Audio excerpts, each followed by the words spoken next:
Okay, dito naman po sa video, ipapakita ko po sa inyo kung paano po i-operate yung e-loading cash in nung ating vendor na kiosk type. Okay po. May tatlong way po tayo para i-exit po itong kiosk mode po natin. Yung una, inquire credits. Sa taas, may exit kiosk mode. Type lang po natin yung pin na sinet po natin. Dito po ang nakaset 8080. Ayan, na-exit po yung kiosk mode. Kiosk mode po ulit natin. Then, may isa pa pong option. Ang next option po is manually sa power button saka volume up ni tablet. Double click ng power button, mabilis. Then, one click ng volume up para ma-exit po yung kiosk mode. Then yung third po, sa online portal po natin siya gagawin. Ipapakita ko po mamaya. Okay. Punta tayo sa online portal. Sa browser, punta po tayo sa website ni The Foxtech. thefoxtech.com. Ayan. Sa taas, may tatlong guhit. Online portal. Ilalagin natin dito yung trusted number po natin.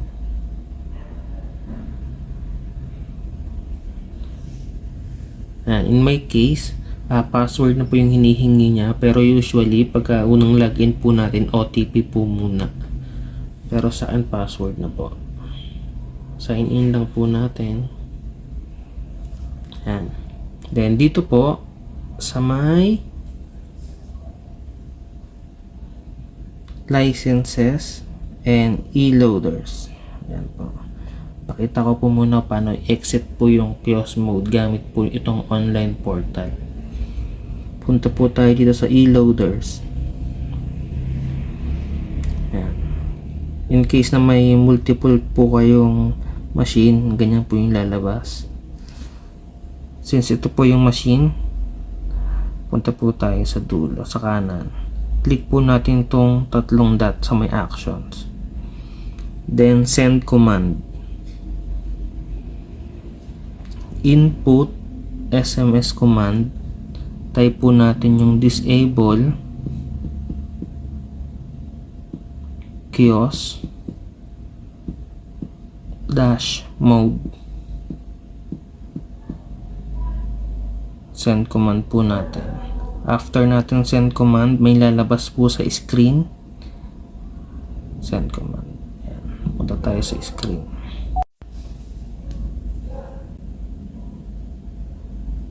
Ayan, may notification po. Yes po natin. Ayan, ayun po yung third option para ma-exit po natin yung kiosk mode. Dito may kita po natin yung mga transactions. Then dito sa setting sa taas, by the way, dapat po pala laging connected tong ano natin, Fox e-loader. Ayan, e-load products. Dito po sa e-load products, may kita natin yung mga promos sa load sa cash in, Maya, Gcash, coins.ph, Globe. Pwede po natin baguhin yan. Ito po yung mga promos niya. Click lang po natin. Halimbawa, ito po, Easy Surf 70. Ang price niya 75. Pwede po natin i-adjust. Depende po sa inyo. Back lang natin.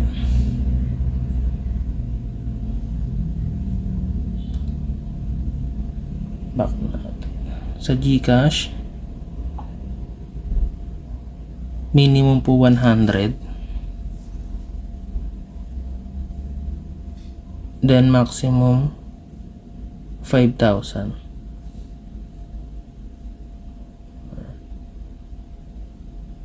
Pwede po tayo magdagdag, ayan po, or edit. Bawa yung 100, click po natin. Yung price niya 110. pwede po natin baguhin po yan kung magkano po yung gusto nyo. Then click lang po natin yung update promo pag binago po natin. Then back natin.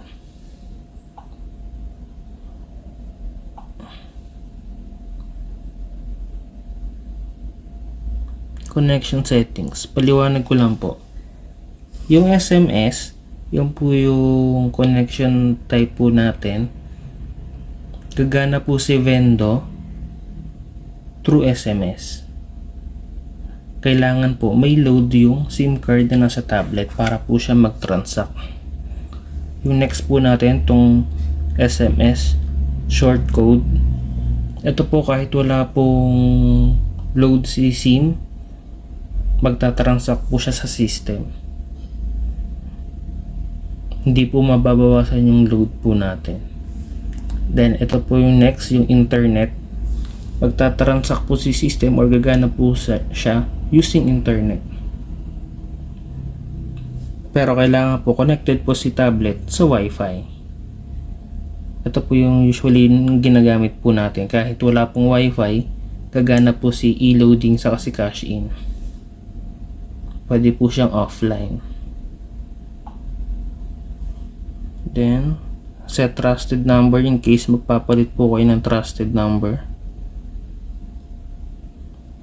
Download update pag may bagong update po.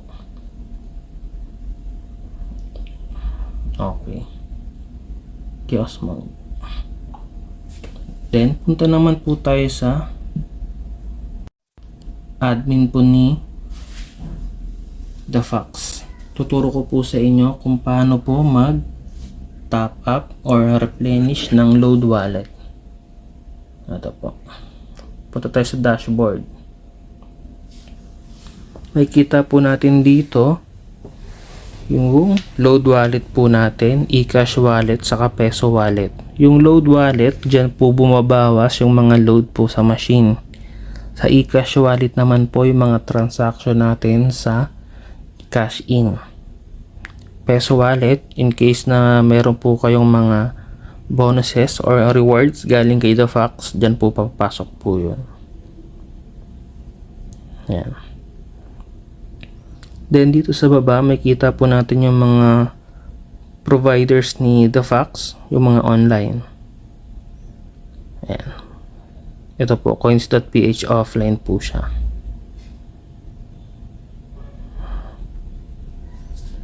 Yan. Dito po tayo sa top upload wallet. Balik po muna tayo dito sa dashboard. Dito po sa dashboard, kahit wala pong laman yung eCash wallet, pwede pa rin po siyang makapag-transact ng cash in. Automatic babawas po siya sa load wallet kung yun po yung may laman. Check lang po natin tong setting sa taas. Account setting. Dapat lang po naka-check po ito. Yan. Para naka-auto convert po yung load wallet to eCash wallet. Yan. Then paano po mag-top up? Click po natin itong top up load wallet. Para kahit itong load wallet lang po yung lagyan nyo ng laman, okay lang po. Automatic dito na po babawas si cash in. Kung ano po yung mga bank accounts na nakalagay dito, dito lang po tayo mag-send. May BDO, may Union Bank, saka PNB. Sa BDO, ito po yung instruction. InstaPay po yung gagamitin natin pang send. Kahit na BDO app po yung gagamitin natin, InstaPay pa rin po. Yan. Ito po yung account number, account name.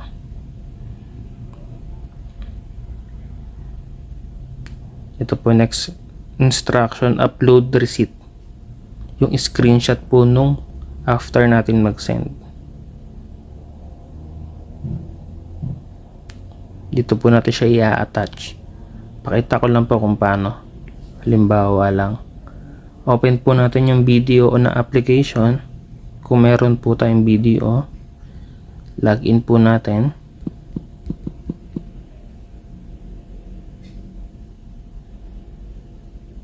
Yan, after natin i-login, punta tayo sa send money. Hindi po dito sa may any video account. Dito po tayo sa other banks and wallets.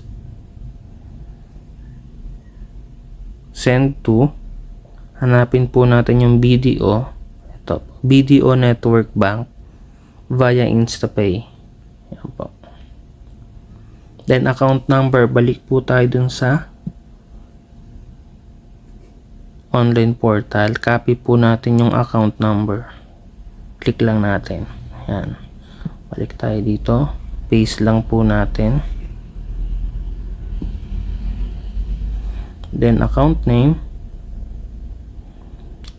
Copy lang po natin. Yan. Then paste. Then amount po, kung magkano po yung send natin. Halimbawa 1,000. Or kung multiple na tayo nakapag-send, maganda iba po yung dulo para madali pong ma-detect ni system po yung ating replenishment. Send from, kung isa lang po yung account nyo, yan po. Then after natin i-send, lalabas po yung confirmation saka yung pinaka-receipt. I-screenshot po natin yun, yung confirmation na successful po yung pag-transfer. Then i-attach po natin yun dito. Lagay po natin yung amount, halimbawa 1,005. Di po natin sasama yung service charge kung meron po. Then choose file, upload po natin yung screenshot. Then submit. After po natin i-submit, lalabas po yung status ng replenishment kung pending.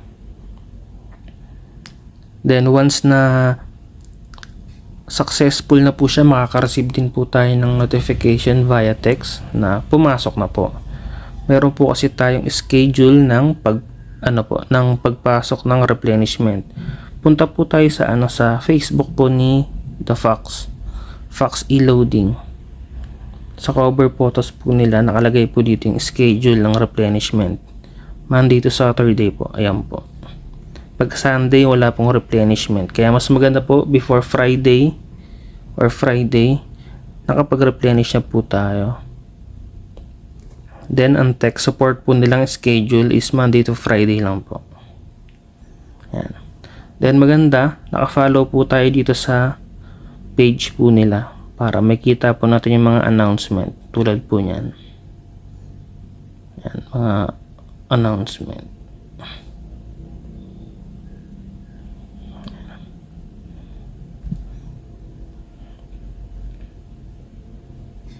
Yan. Balik tayo dito. Yun lang naman po. Pag may other question, pwede po kayo mag-chat sa page po. Salamat.